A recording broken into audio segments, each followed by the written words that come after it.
الحمد لله رب العالمين والعاقبة للمتقين والصلاة والسلام على سيد الأنبياء والمرسلين وعلى آله وأصحابه أجمعين যে যেখান থেকে দেখছেন সকলকে মুবারকবাদ।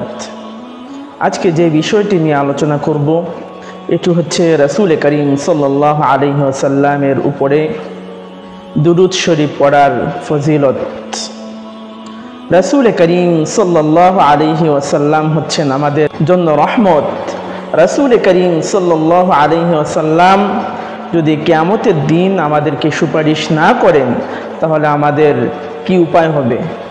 রাসূল করিম সাল্লাল্লাহু আলাইহি ওয়াসাল্লাম বলেন, মান সাল্লা আলাইয়া সালাতান ওয়াহিদাতান সাল্লাল্লাহু আলাইহি 10 সালাওয়াতিন ওয়া হুত্তাত আনহু 10 খাতিয়াতিন ওয়া রুফিআত লাহু 10 দারাজাত।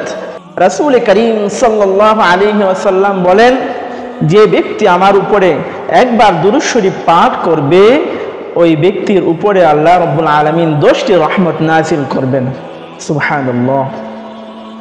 শুধু তাই নয়, রাসূল করিম সাল্লাল্লাহু আলাইহি ওয়াসাল্লামের উপরে দুরূদ শরীফ পড়লে আল্লাহ তাআলা 10টি গুনাহ মাফ করে দেন। সুবহানাল্লাহ। ওয়া রুফিআত লাহু 10 দারাজাত, এবং তৃতীয়ত তার 10টি মর্যাদা আল্লাহ রাব্বুল আলামিন বাড়িয়ে দেন। সুবহানাল্লাহ।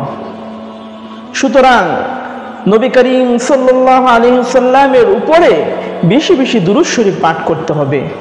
কেননা রাসূল করিম সাল্লাল্লাহু আলাইহি ওয়াসাল্লাম যদি আমাদের উপরে খুশি থাকেন, রাসূল করিম সাল্লাল্লাহু আলাইহি ওয়াসাল্লাম আমাদেরকে শাফায়াত করবেন।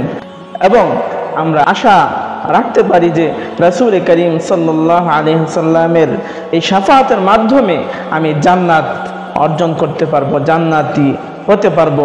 আল্লাহ তাআলা আমাদেরকে বেশি বেশি করে রাসূল করিম সাল্লাল্লাহু আলাইহি ওয়াসাল্লামের উপরে দুরূদ শরীফ পাঠ করার তৌফিক দান করেন। আমিন। আসসালামু আলাইকুম ওয়া রাহমাতুল্লাহ।